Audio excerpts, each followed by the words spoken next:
অলপ দেৰি আগতে কৈ আছিলোঁ, আমাৰ এটা ৰাইট আছে কনষ্টিটিউশ্যনেল ৰাইট, আৰু কনষ্টিটিউশ্যনেল ৰাইটৰ ভিতৰত আৰু কিছুমান ৰাইট আছে, মষ্ট ইম্পৰ্টেণ্টলি ফাণ্ডামেণ্টেল ৰাইট। তাৰ ভিতৰত এটা ৰাইট হ'ল আপোনাৰ নিজকে নিজৰ চইচৰ উকিল দি পেলাই ডিফেণ্ড কৰাটো,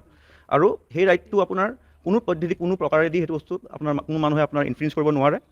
আৰু তেনে ক্ষেত্ৰত মই নাভাবিলোঁ যে মানে যিমান ডাঙৰে কেছ হওক বা যিমান হেৰিয়ে নহওক, কোনোবা মানে একিউজে সেই ৰাইটটো আপোনাৰ কোৰ্টত মানে নাপাব যে। আৰু মষ্ট ইম্পৰ্টেণ্ট কথাটো হ'ল কি, যদি এগৰাকী মানুহে বা যোনেই নহওক, যিমান বেয়া কেছে নহওক, যদি আপোনাৰ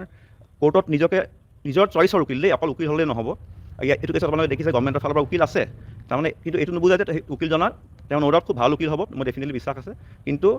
তেখেতসকলৰ চইচৰ উকিল নহয় সেই বুলি মই ধৰিছোঁ, কাৰণ তেওঁলোকে এপইণ্ট কৰা নাই তেখেতক। আৰু যিহেতু এপইণ্ট কৰা নাই, প্ৰথম কথাটো আহে ফেয়াৰ ট্ৰায়েলটো আমি হৈছে বুলি ক'ব নোৱাৰোঁ, আৰু ইন ডেট কেছ সুপ্ৰিম কোৰ্টে এনি টাইম ইণ্টাৰফেয়াৰ কৰিব পাৰে কেছটোত, গোটেই কেছটো ইয়াৰ পৰা উঠাই নি পেলাই আপোনাৰ বেলেগ এখন ষ্টেটত দি দিব। আৰু যেতিয়া সেই বস্তুটো হ'বগৈ, আমি যেনেকৈ এতিয়া আপোনালোকে মোক সেই প্ৰশ্নটো সুধিবলৈ আহিছে, আমি সেইখিনি আমি একো বস্তুৱেই গম নাপামগৈ, ক'ত কি হৈ আছে, কেছ কি হৈ আছে, সেই বস্তুবোৰ আমাৰ হাতৰ পৰা গুচি যাব। চ' আপোনালোকে সেই লাইনটো যদি ভাবি চাই, ডেফিনেটলি মই কিছু মানে হেৰিলৈকে মই নিজেই ভাবোঁ মই ঠিকেই কৰিছোঁ, আৰু মানুহে সেইখিনি বস্তু বুজি পাব।